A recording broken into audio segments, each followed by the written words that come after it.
What happens when you take a developer's tutorial dashboard and try to turn it into something a real marketing team can actually use? Hey, I'm Jazz, and here's what we found. We started with a marketing dashboard tutorial by Built with Wilfred on YouTube's solid practical content for learning Superset's mechanics. Here's us replicating it side by side at 20 times speed. Superset took about 9 minutes, TURBOARD just under 4. And to be fair, we live and breathe TURBOARD every day, so that gap probably says more about familiarity than the tools themselves. But we got them both built. So here are the replicas. They look virtually identical. But as we looked at it, we realized this dashboard is really a tutorial to show off software features, which makes total sense for a developer teaching the mechanics. But for a day-to-day marketing professional, it's not super useful.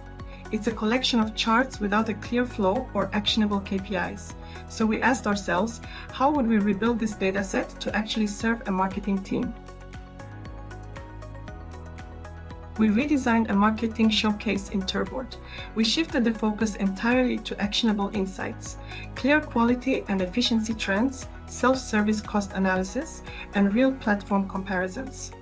We wanted to build an interactive application, not just a collection of charts.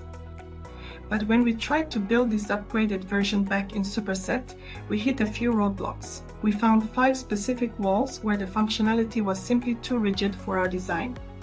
First, organizing weekly data in Superset forces a continuous timeline.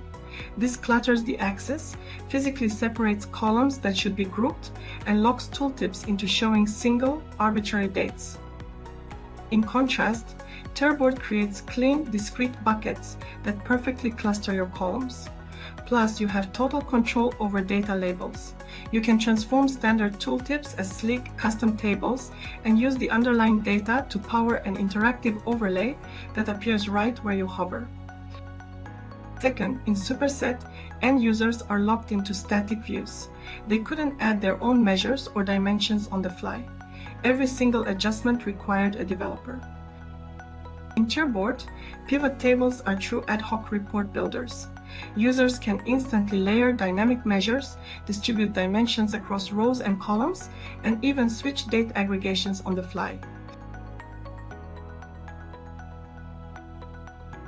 Third, we wanted a single drop-down to instantly change the measure across an entire group of charts at once. Superset couldn't handle that.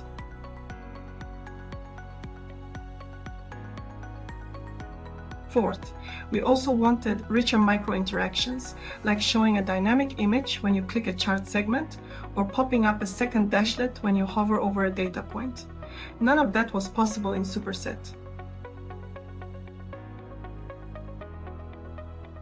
Finally, we wanted our cost per lead by platform chart to use social media icons instead of standard bars.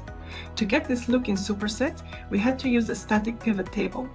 But that completely broke the interactivity. Hovering shows no data, clicking the icons does nothing, and it completely ignores filters from the rest of the dashboard. It's a dead end. In TURBOARD, there are no visual compromises. We simply replace the bars in a native bar chart with custom images, turning it easily into a pictorial bar chart. Because it's still a real chart, it retains full two-way interactivity, giving you rich data labels on hover and instantly cross-filtering your entire dashboard with a single click. Open source tools are fantastic for getting your data off the ground and learning the ropes. But when the stakes are high and your management team needs a reliable, interactive application they can actually trust for decision making, you need a zero-compromise platform like TURBOARD. We've documented this entire build and the technical details behind these differences in our latest blog post. Check it out on our website and let us know what you think. TURBOARD. Turn data into value.